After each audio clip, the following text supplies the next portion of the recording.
And this is a question that we had in our previous meeting as well. Um, and so I think it's important to clarify something.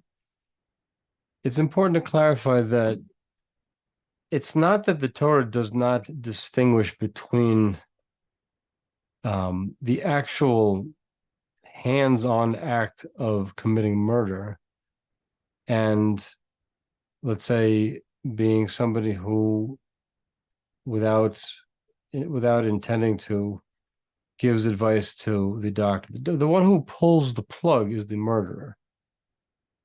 Everything else there is kind of like an accessory to murder. It doesn't mean that the punishment would be less severe. Like there are certain cases where it would not be less severe. If you actually hired a contract killer to go and murder somebody, you're going down, you know. The situation in the hospital is different because generally people come to those situations unprepared. They don't know what to do. First of all, the person has not left any sort of living will, which is unfortunate. And again, this is something that is important to consider. End of life issues. If you have wills, if you have any sort of legal document that specifies how you would like to be treated if you were in that kind of position, there is a standard format that is suggested, for Jewish people who do not wish to have a DNR order, do not resuscitate order put on them, or do not wish to be euthanized, to simply state that I am an Orthodox Jew and I submit to Orthodox Jewish religious authority, and therefore all questions concerning any end of life issues should be addressed to a competent Orthodox rabbi.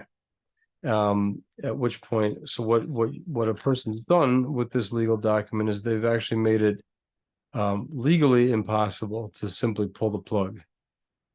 That's something that's important, I think, for everybody to consider. And you don't have to say I am an Orthodox Jew. You could say you could call yourself a Ben Noach.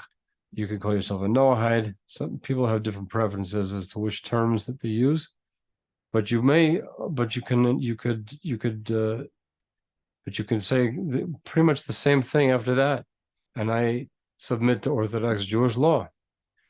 And therefore, all questions concerning any end of life issues on my behalf should be made in consultation with an Orthodox rabbinic authority. Who, and you need to identify somebody who is competent in and familiar with end of life issues. But again, like the person, so the person sitting there, who is simply being pressured by the medical ethics staff because, which is, their ethics are constantly changing, and there's, the organ harvesting team is hovering around this person like a bunch of vultures. And so it's like, that's very nice for them, but that doesn't work. That doesn't work from a Torah perspective. So it's important, it's important that we arrive to these situations prepared, that a person who is in charge of, the care of somebody knows how to intervene. It's hard, it's intimidating. They are intimidating. The hospital environment is intimidating, and the question is typically put to the family member under tremendous duress.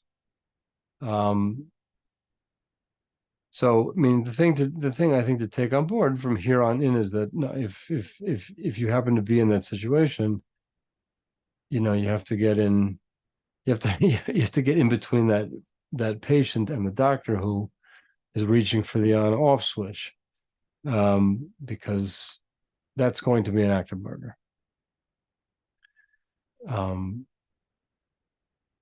And there is no Beit Din, there is no Noahide court at present that is going to put anybody to death.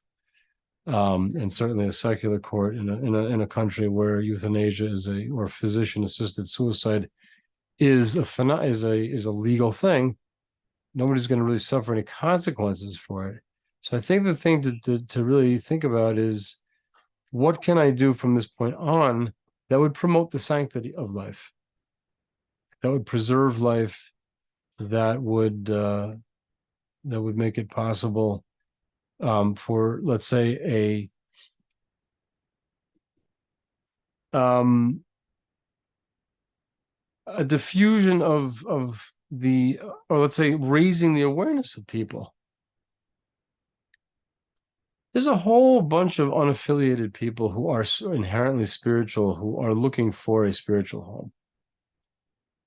And this is something that I've been thinking about lately, is like, okay, we're doing great over here. And I think, it's a beautiful thing that we've created. Now, how are we causing the well springs of Torah to flow outward? Is there a way to do that?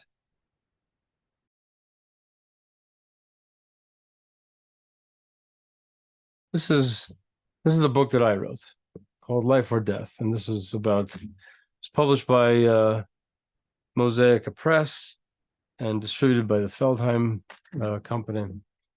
And